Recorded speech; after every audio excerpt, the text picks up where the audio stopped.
Hello everyone. In today's video lecture, we are going to study about the non-ideal characteristics of the MOS transistor. So, under non-ideal characteristics, we have high field effects such as mobility degradation, velocity saturation, channel length modulation. Then from threshold voltage effects, we have body effect, drain-induced barrier lowering, short channel effect, and the non-ideal characteristics because of leakage current such as sub-threshold leakage, gate leakage and junction leakage. The saturation current increases less than quadratically with increasing VGS, and this causes two types of non-ideal characteristics, that is velocity saturation and mobility degradation. Velocity saturation occurs at high lateral field strengths, that is VDS by L. The carrier velocity ceases to increase linearly with the field strength, and this results in decreasing of the drain to source current than expected at high VDS. Whereas mobility degradation occurs at high vertical field strength, that is VGS by TOX, and the carriers scatter more often. This also leads to less drain to source current than expected at high VGS. Now in this graph between VDS and IDS, the ideal characteristics and the non-ideal characteristics have been shown. You can see that the blue lines indicate the non-ideal characteristics or the simulated characteristics. The graph shows that during saturation region, instead of the current being independent of the voltage VDS applied between the drain and the source, the current is actually dependent upon the voltages. So velocity saturation, it occurs because of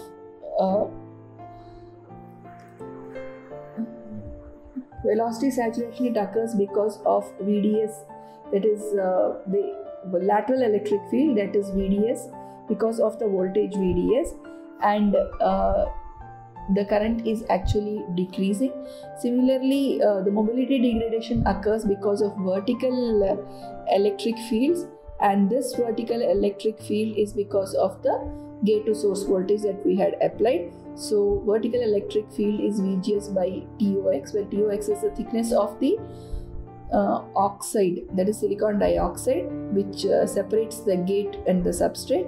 So because of this increase in the vertical electric field, also there is a decrease in the current. So instead of quadratically varying, the current is going to vary less quadratically.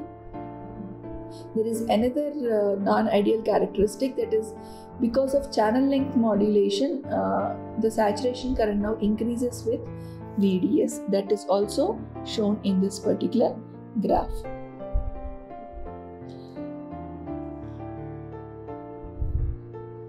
Now here in this graph, I-on, that is ID, the current IDS, when VGS is equal to VDS is equal to VDD. Now the condition when VGS is equal to VDS is equal to VDD, so this is the point. At this particular point, VGD will be equal to VGS minus VDS, that is VDD minus VDD, or equal to 0. So when VGD equal to 0, that means VGD is completely, it is 0 or less than the threshold voltage. So the transistor is now in the saturation region, and when the transistor is off, that is VGS is equal to 0 but VDS is VDD, because VGS is equal to 0, VGS is less than the threshold voltage, so the transistor is in the cutoff region. So when the transistor is in the cutoff region, that means the gate voltage is less than the threshold voltage. Actually the current should drop down abruptly to 0, but it does not. This is because of the leakage currents flowing through the transistor.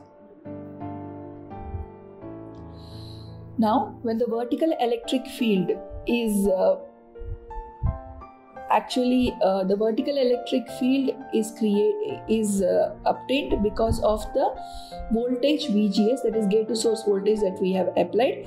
The vertical electric field is given by VGS by TOX.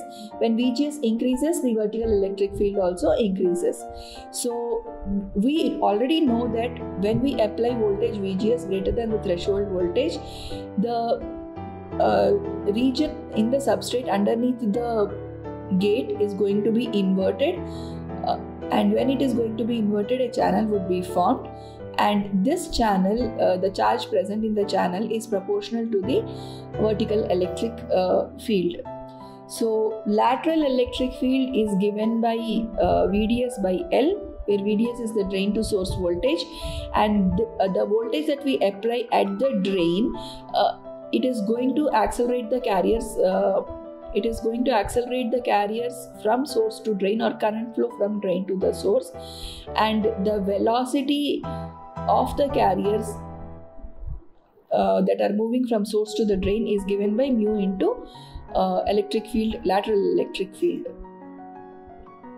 So to understand the mobility degradation and velocity saturation, let me explain with you an example.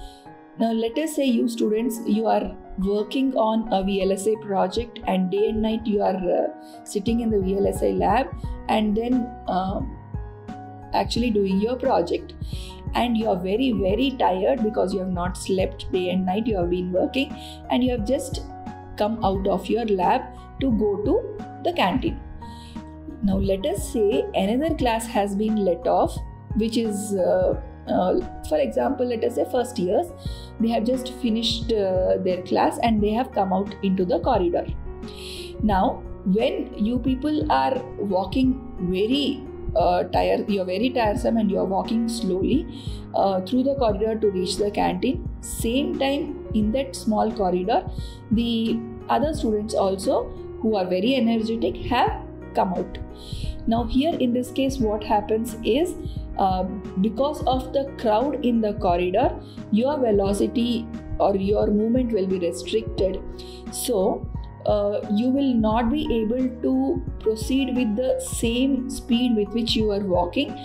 So you will not be able to reach your destination with the same speed. Your speed is going to reduce.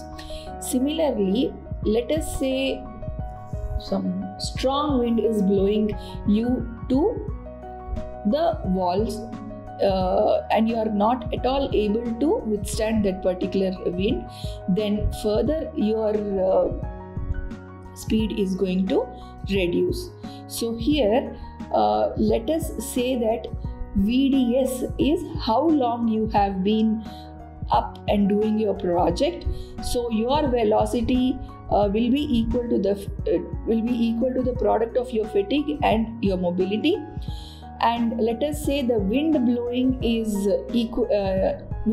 you towards the wall is equivalent to the VGS that is applied, and at high VGS, that is when strong winds are blowing, you are buffeted against the wall.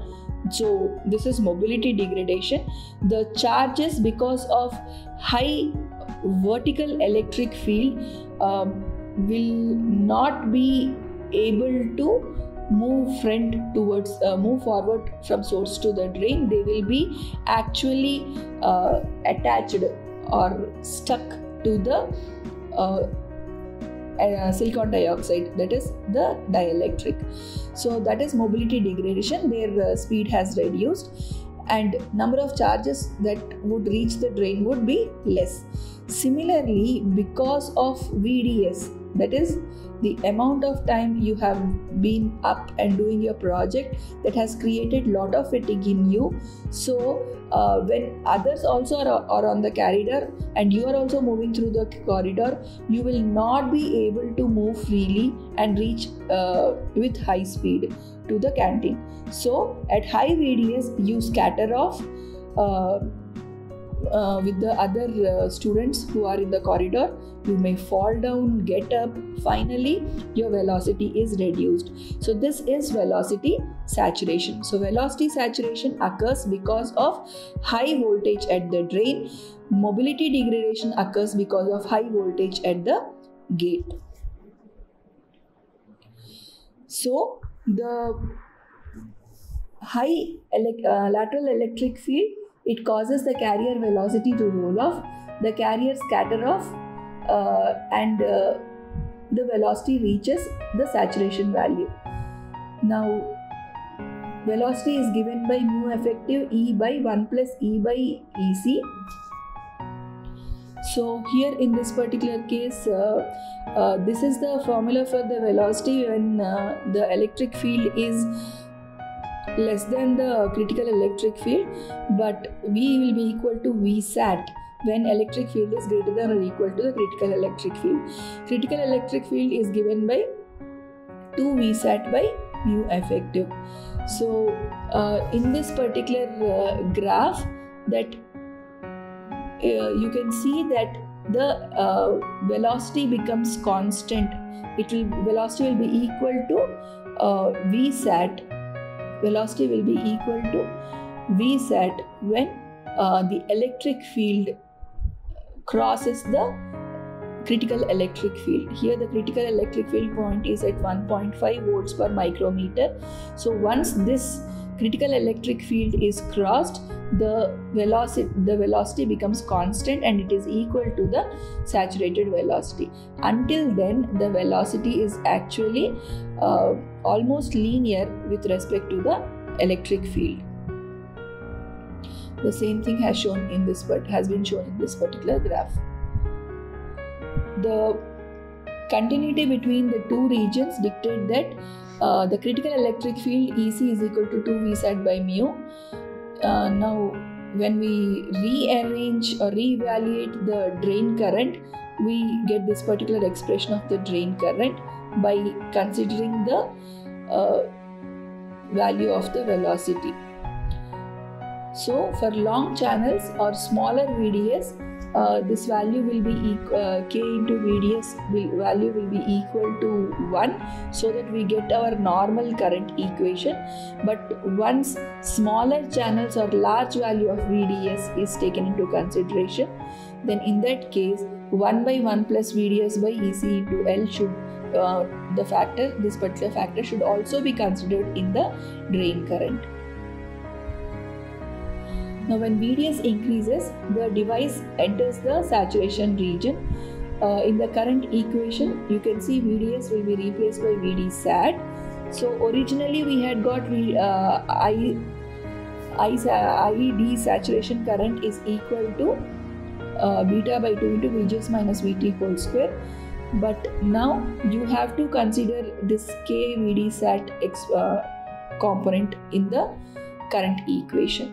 So for long channels there is no effect, but for short channels you can see the VDSat value occurs for a lower value of VDS, and even the maximum current that is reached for a constant value of VGS is also less than that of the original drain to source current.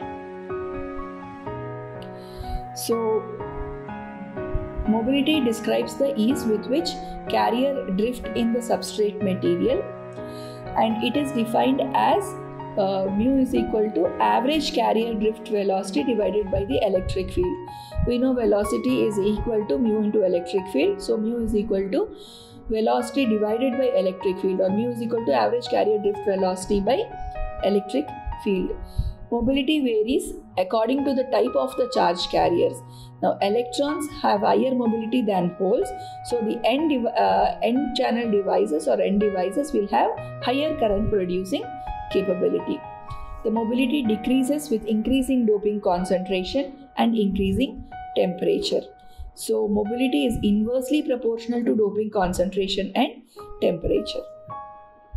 So the mobility, it is given by mu effective for electrons is equal to 540 by 1 plus VGS plus VT by 0.54 TOX into whole to the power of 1.85. Similarly for PMOS, that is holes, the mobility is given by 185 by 1 plus VGS plus 1.5 VT by 0.338 TOX. So high vertical electric field, it reduces the mobility, or mobility degradation takes place because of collision with the oxide interface.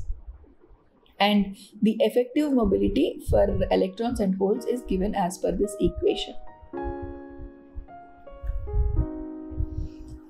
The behavior of the MOS device is described assuming that the carrier mobility is constant. Variation in the channel length due to changes in VDS are not taken into consideration. For long channel lengths, influence of channel variation can be neglected, but as the devices are scaled down, this variation should be taken into effect. So, the channel length modulation occurs due to increase of the depletion layer width as VDS increases. So, in the current equation that we had derived in the last video lecture, we had got IDS is equal to beta into VGS minus VT into VDS minus VDS square by 2 for linear region, and IDS is equal to beta by 2 into VGS minus VT whole square for saturation region. There we had not taken into consideration the variation in the channel length because of the voltage VDS that has been applied. But if we have to consider, like we know that there will be variation in the channel length because of the voltage applied between the drain and the source. For long channel lengths, this would not have caused a problem, but as scaling down of the size of the transistor is done, this particular variation of the channel length need to be taken into consideration. So this is known as channel length modulation.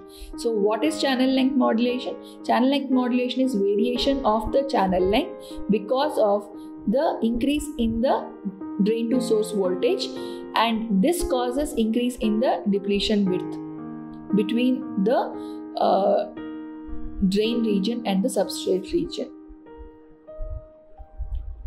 Similarly, the source region and the substrate region. Now, when the MOS device is in saturation, then effective channel length is actually decreased.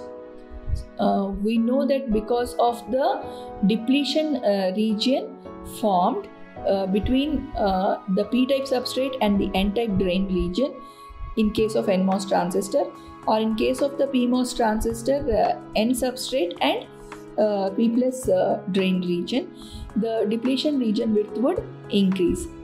Similarly, when VDS increases, VGD would become less than VT, and because of these two cases, the channel length is going to be modified, or the pinch off of the channel occurs, or the channel ceases to exist at the drain region. Now, when the channel length varies, then W by L ratio increases, and when W by L ratio increases, then the device transconductance beta is going to increase. Beta is equal to mu COX W by L. So, what does this indicate? The drain to source voltage has increased. Because of the increase in the drain to source voltage, the length of the channel has decreased. Now, because of this W by L ratio has increased, so beta, that is the device transconductance, has increased.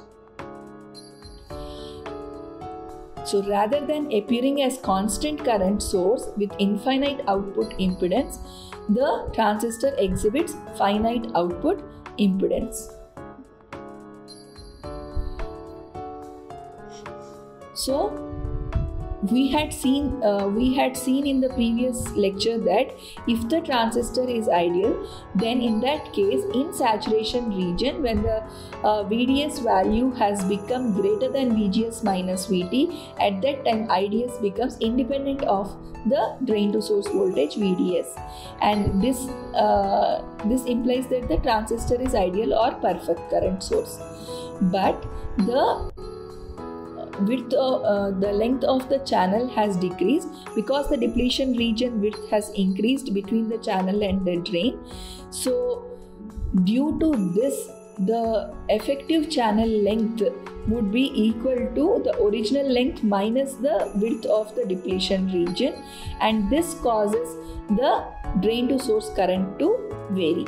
So the drain to source current would be given by beta by 2 into VGS minus VT whole square into 1 plus lambda VDS. So here lambda is known as the modulation factor, that is channel length modulation factor. As the channel length gets shorter, the effect of the channel length modulation becomes more and more important or prominent. Lambda, it is inversely dependent upon the channel length, and channel length modulation is a gross oversimplification of nonlinear behavior and is more useful for understanding than for accurate device modeling. Threshold voltage. Threshold voltage, we know that it is the voltage at which the bulk Fermi level and the surface potential are equal and opposite.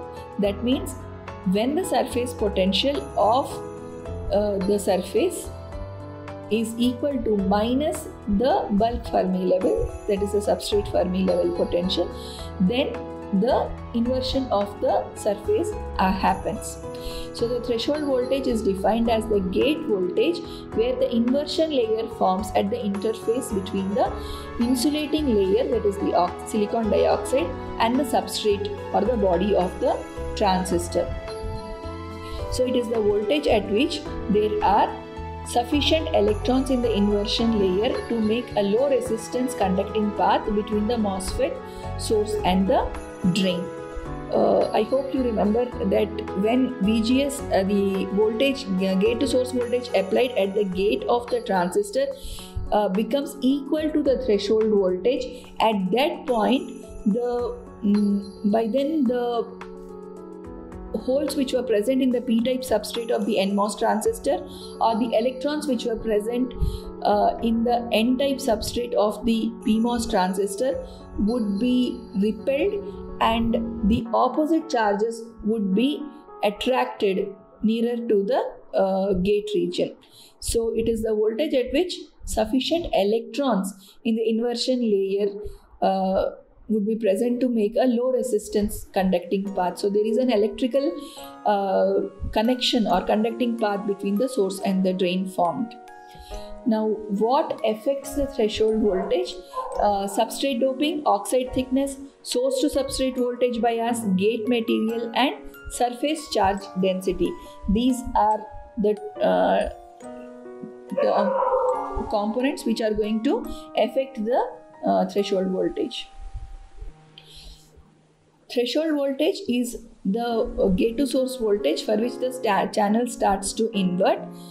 So for ideal cases, we assume that the threshold voltage is constant, but threshold voltage actually depends upon the body voltage, which we call as the body effect, drain voltage, because of which drain induced barrier lowering occurs, channel length or short channel effect.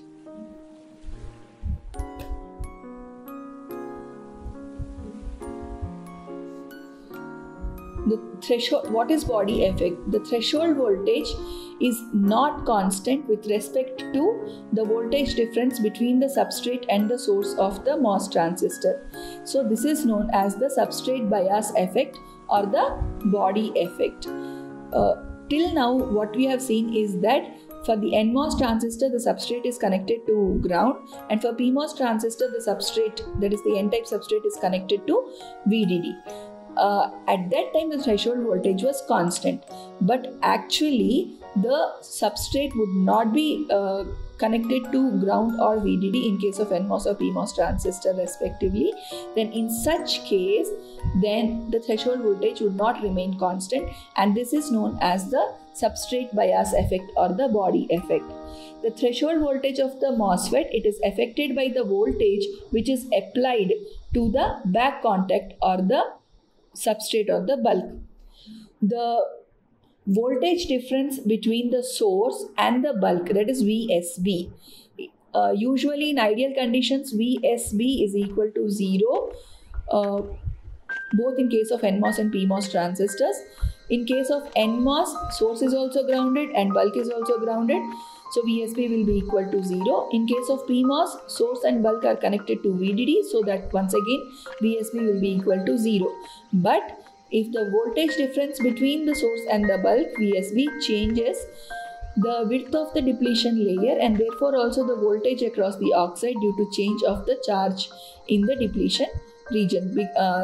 If the voltage difference exists between the source and the bulk, then it changes the width of the depletion layer, and thus voltage across the oxide also is going to change. Now this results in difference in the threshold voltage, which equals the difference in the charge in the depletion region divided by the oxide capacitance. So the overall effect is increase in the threshold voltage. So let us assume that the substrate Fermi potential is given by phi f. Surface potential at threshold is equal to phi s. Substrate bias coefficient is indicated by gamma. Substrate bias voltage is VSB. K is the Boltzmann constant and Q is the unit charge. Ni is the intrinsic carrier concentration of silicon, and it is given by 1.45 10 raised to 10 centimeter per centimeter cube. Threshold voltage at VSB is equal to 0 is VT naught. Threshold voltage at VSB not equal to 0 is VT. We know that the permittivity constant of silicon is 11.7. So epsilon Si will be 11.7 into epsilon naught. Epsilon naught is the permittivity of free space. Q charge is equal to 1.6 10 raised to minus 19 coulombs. Epsilon OX, that is the silicon dioxide relative permittivity, is 3.97. So epsilon OX is 3.97 into epsilon naught. Epsilon naught is 8.854 10 raised to minus 14 farad per centimeter. Then gamma is given by square root of 2q Na epsilon Si by Cox. We know Cox is equal to epsilon Ox by Dox. Phi f, that is the Fermi level, substrate Fermi level potential, it is given by minus kT by q natural logarithm of Na by Ni, or in other words it is equal to kT by q natural logarithm of Ni by Na. Phi s, that is the surface potential at threshold, it is minus 2 phi f, or that will be equal to 2 kT by q natural logarithm of Na by Ni. We know kT by q is equal to 0.026 is equal to Vt. So phi s will be equal to 2 Vt natural logarithm of Na by Na. So the threshold voltage at a particular source to substrate voltage is given by the threshold voltage at substrate to bulk potential 0, that is Vt naught plus gamma into square root of minus 2 phi f plus VSB minus square root of 2 phi f, or in other words it can be written as Vt naught plus gamma into square root of phi s plus VSB minus square root of phi s. So this particular expression gives the way in which the threshold voltage is going to vary with respect to the substrate to body voltage. That is when there is a potential difference between the voltage applied at the substrate and the bulk. Now, if you plot a graph between the substrate bias VSB and the threshold voltage, this is how the threshold voltage is going to vary with respect to variations in the VSB.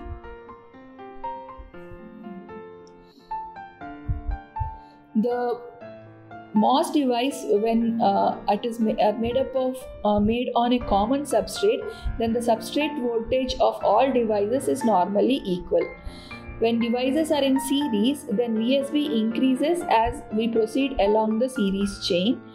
When VGS is greater than VT, the depletion layer width remains constant and the charge carriers are pulled into the channel from the source. As the substrate bias VSB is equal to source voltage minus the bulk voltage, and as VSB increases, then the width of the channel substrate depletion region also increases.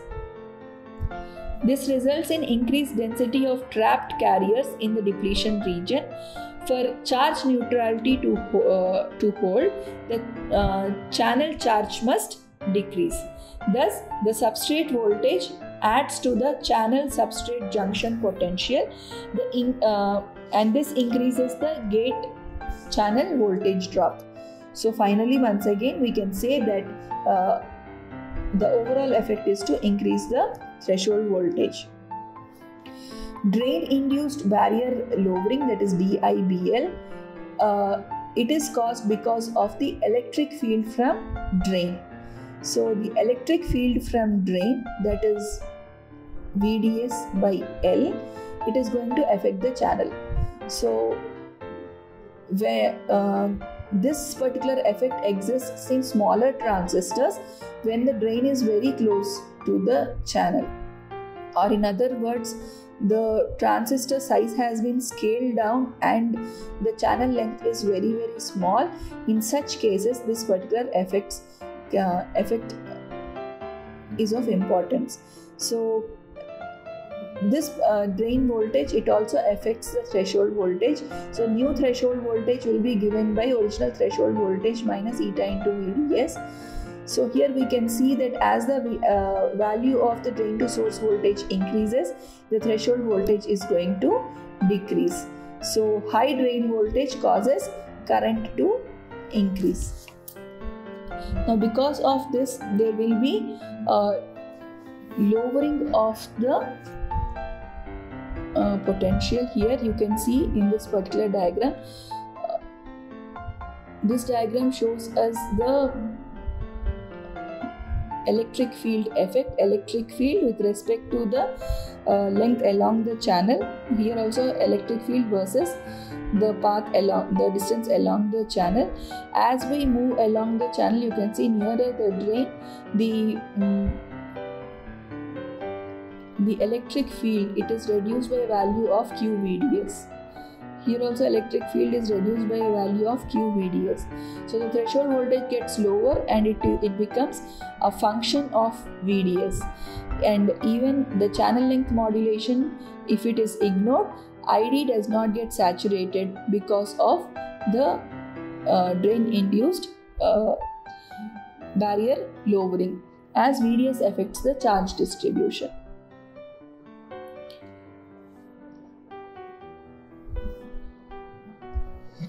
There are different sources of leakages. One is the subthreshold conduction. Transistors cannot abruptly turn on or off. Gate leakage. Gate leakage occurs because of tunneling through very thin oxide layer between the gate and the substrate. Similarly, junction leakage occurs because of the reverse biased PN junctions. So reverse saturation currents flows through the PN junction. So in this particular diagram, you can very clearly see that when the gate voltage is less than the threshold voltage, the current does not abruptly fall down to zero, but it gradually is reduced. And when the gate voltage is less than zero, then you can see two things come into picture here. One is DIBL, that is drain induced barrier lowering, and the gate leakage current. So for V is equal to VGS is equal to 0, when you project, you can see that as VDS increases, the current also has increased. When VDS is equal to 0.1, the current is around 1 nano. but when VDS is increased to 1, then the current has increased to 10 nano. So even when the transistor is in the off state, the current still flows through the transistor, and the current flow of the current has increased when VDS has increased. That is because of the drain induced barrier lowering. Now, what is subthreshold leakage? Subthreshold region is the region when the transistor is not conducting, that is when the gate voltage applied is less than the threshold voltage. So in this region, the current, it increases exponentially with VDS and VGS. Now this is the graph between VGS and IDS, keeping VDS constant. So IDS, you can see it is varying exponentially. It increases exponentially with VDS and VGS. So it does not become zero as soon as the threshold, when gate voltage is reduced below the threshold voltage. It is not zero, but it is varying exponentially. Now, why this is the case? This is the case because there is when the length of the channel has reduced because of scaling, weak inversion region occurs under the gate, and because of that, small amount of charges or small amount of current is flowing between the source and the drain. Gate leakage.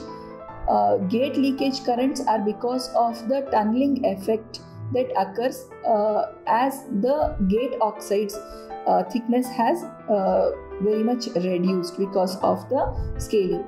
So carriers tunnel through thin gate oxide, and this particular gate leakage current or tunneling gate current is negligible when the oxide thickness was greater than 20 angstroms, or the process technology was greater than 65 nanometer. But now, because scaling of the transistor dimensions, voltages is taking place, in such conditions, the gate leakage current, that is tunneling of the charges from gate to source or the drain, has to be considered. So when the gate oxide is very thin, a current can flow from gate to source or drain by electron tunneling through the gate oxide. This current is proportional to the area of the gate of the transistor.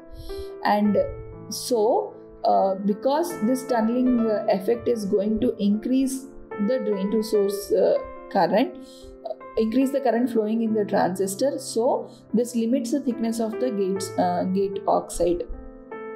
Large tunneling causes power dissipation, and tunneling current, it is higher in NMOS than in PMOS transistor. As high COX is important for good transistors, so the insulators with high dielectric constant such as silicon nitride Si3 and 4 should be used in place of silicon dioxide for to be used as dielectric between the gate and the substrate. So the other name given to the gate leakage or gate tunneling is Fowler-Nordin tunneling. Next, band-to-band tunneling. This band-to-band tunneling occurs because of the charges that can tunnel between the PN junction, that is between the sidewall of the drain and the channel. So whenever tunneling occurs between the sidewalls of the drain and the channel, then it is band-to-band tunneling. GIDL or gate-induced drain leakage. So here in this particular case, gate-induced drain leakage occurs because during fabrication, the gate overlaps the drain and the source region. So this leakage occurs at the overlap between the gate and the drain, or gate and the source. So the leakage current between the gate and the drain in that overlapped region is more pronounced when drain is at VDD and gate is at the negative voltage.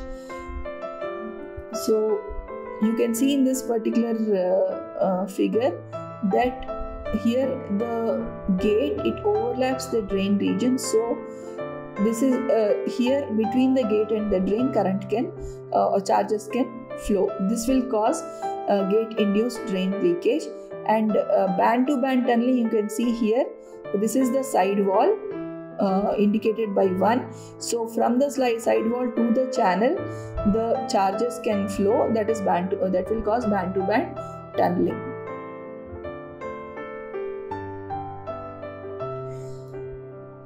Next, junction leakage. We know that PN junctions exist between the source and the substrate, similarly between the drain and the substrate. So if it is NMOS transistor, the substrate is P-type material and source and the drain are N-type materials. And if it is PMOS transistor, substrate is N-type and source and drain are P-type materials. So, and one more thing we have to understand, NMOS transistor substrate is connected to ground and PMOS transistor substrate is connected to VDD. So here in this particular case, we connect the substrate to either ground or VDD in case of NMOS and PMOS respectively, so as to make the PN junctions reverse biased. And when the junctions are reversed biased, in ideal conditions, zero current flows through these PN junctions. But if they were forward biased, then in that case, large amount of current would flow through the PN junctions, so that the transistor operation ceases to exist. Thus, the substrate voltage for NMOS should be connected to ground and PMOS should be connected to VDD, so that the PN junctions are always reversed biased. So in non-ideal conditions, these reverse bias diodes will conduct small amount of current, so the reverse saturation current flows through these junctions. And the reverse saturation current will have, like, it is given by IS, so the total current ID is equal to IS into e to the power of V by eta Vt minus 1. Drain punch through. For minimum gate length devices, that is the length of the gate or length of the channel is very small, then maximum VDS, it is limited by punch through. So you have increased the voltage between the drain and the source so much that the depletion region between the drain and the channel has increased, and it has reached the depletion region of the source to channel. Then in that case, when the depletion region extends from drain to the source, it causes current to flow, large amount of current to flow or large amount of charges to flow irrespective of the gate voltage, and thus it destroys the device. This is known as drain punch through. Similarly, if the length of the gate is reduced, then the electric field at the drain is in the saturation increases for fixed value of VDS. So you have some high voltage at the drain and the gate length has reduced. So what exactly happens here? For submicron gate lengths, the field becomes so high that the electric field is given by V by L. Now L is reduced, so electric field increases. So when electric field increases, the electrons are imparted with enough energy to become hot, which impact the drain, dislodging the holes that are then swept towards negatively charged substrate and appear as substrate current. So VDS is kept constant, length of the gate has been reduced because of scaling down of the transistors. So because of this large electric fields, lateral electric fields exist, and this large lateral electric field will impart or give high energy to the electrons, and they will impact the drain, so that holes are going to be now dislodged, and then substrate current is created. Temperature dependence. The magnitude of the threshold voltage it decreases linearly with the temperature. You can see from the figure here that this particular graph is drawn between temperature and the drain saturation current. As temperature increases, the drain current is going to reduce. Why? Because one thing is, as temperature increases, the threshold voltage is going to decrease, carrier mobility is going to decrease with temperature, but leakage current increases with the temperature. We know that the leakage current doubles every 10-degree rise in the temperature. So you can see that because of the increase in the temperature, ID sat is going to reduce. The geometry dependence, that means the dependence upon length and width of the drain source and the channel. The layout designer draws the transistors with width and length W draw and L draw. This is the original length and width which we have designed. So the actual gate dimensions may differ by some factors XW and XL. The manufacturer, they may create masks with narrow polysilicon or may overstretch the polysilicon to provide shorter channels, etc. The source and the drain tend to diffuse laterally under the gate by a length of LD. I told you some of the gate region is going to overlap with the drain and the source. So during the diffusion process of the source and the drain, the impurities are going to diffuse laterally under the gate, distance of LD, thus producing a shorter effective channel length, and the carriers must traverse between the carriers that traverse between the source and drain, the length of the channel is reduced now. Similarly, the diffusion of the bulk by WD is decreases the effective channel width. So the effective channel length is equal to drawn electric L draw plus XL minus 2LD.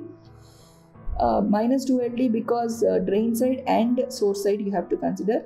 Similarly, W effective will be equal to W draw plus XW minus 2WD. Here XL and XW were the dimensions, difference in the dimensions because of the manufacturer. So we'll consider a few problems here. Consider the NMOS transistor in 180 nanometer process with a nominal threshold voltage of 0.4 volts, doping level of 18 to 10 raised to 17 per centimeter cube. Body is tied to ground with substrate contact. How much does the threshold change at room temperature if the source is at 1.1 volt instead of 0? So you have to find out the threshold voltage when the substrate is at when the source is connected to 1.1 volts instead of 0. So in the question it is given that it is 180 nanometer process, that is length of the channel is 180 nanometer. Nominal threshold voltage is 0.4 volts, that is VT0 is equal to 0.4. Doping level 18 to 10 raised to 17, so Na is equal to 18 to 10 raised to 17. So VSB is equal to 1.1 volts. We know that Vt is equal to Vt0 plus gamma square root of phi s plus Vsb minus square root of phi s. So here Vt0 is given, Vsb is given, you have to find out gamma and phi s. Phi s is equal to 2 into 0.026, that is Kt by Q, natural logarithm of Na by Na. Na is given, Ni we know, Ni, and then gamma is given by square root of 2q Na epsilon Si by Cox. So Q is 1.6 10 raised to minus 19, Na it is given in the question. Epsilon Si we know it is 11.7 epsilon naught. Cox it is epsilon Ox by Tox. Epsilon Ox is 3.97 into epsilon naught, and Tox for 180 nanometer technology, let us say it is given as 40 angstroms.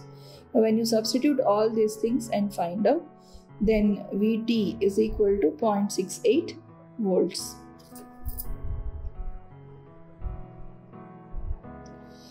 Next question. For an N-channel, P-channel MOSFET with mu n is equal to 600 cm square per volt second, mu p is given, TOX is given, determine beta n and beta p. We know beta, that is the device transconductance, is mu COX W by L. Now here in this particular case, mu n is given, mu p is given, COX, it is epsilon OX by TOX. So epsilon OX by TOX, epsilon OX we know it is equal to 3.97 epsilon naught. TOX is given as 200 angstroms. W by L is not given, so we get the answer in terms of W by L. So you substitute mu n, that is 600, epsilon OX it is 3.9 epsilon naught by TOX, that is 200 angstrom. So we get 86.2 W by L mu A by V square. Similarly, beta P also we find out. Mu P is given as 180 cm square per volt second.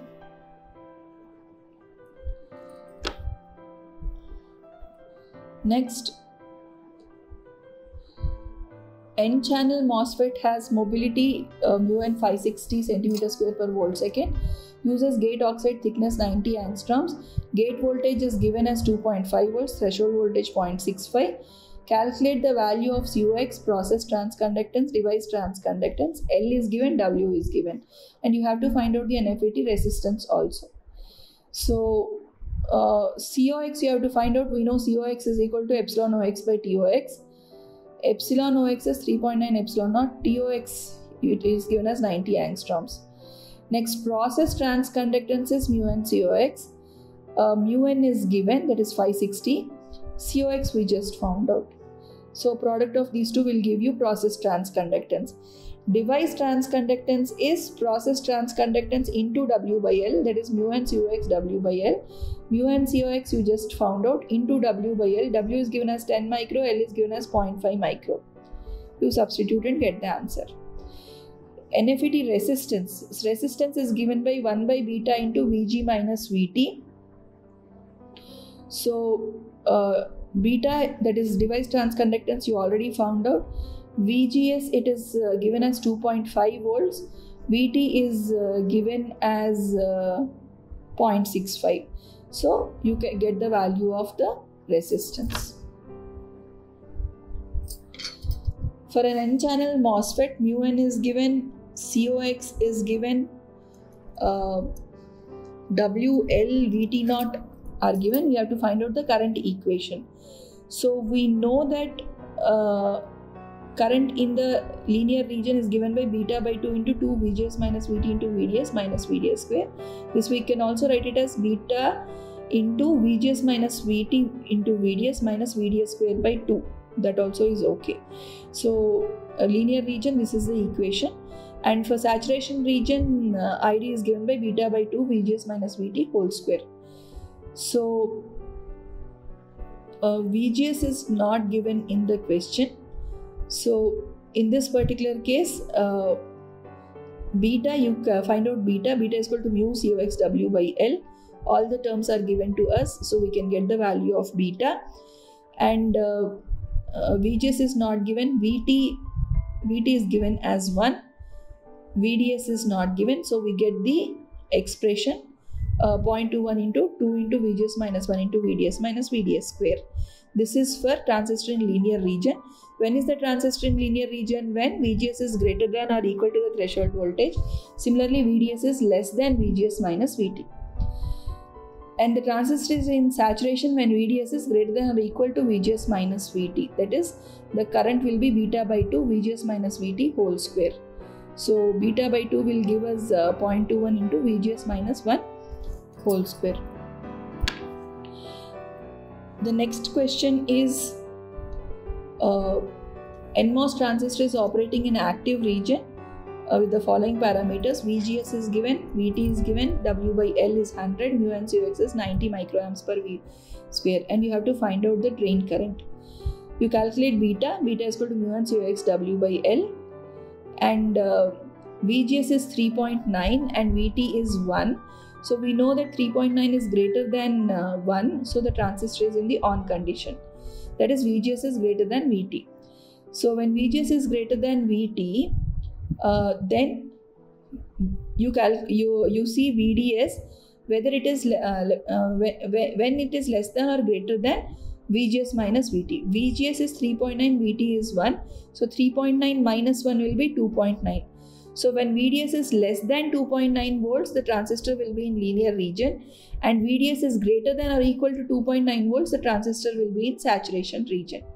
So when the transistor is in linear region, the current is beta by 2 VGS minus VT into VDS minus VDS square. So beta by 2 we got 2 into VGS minus VT is 2.9 into VDS minus VDS square.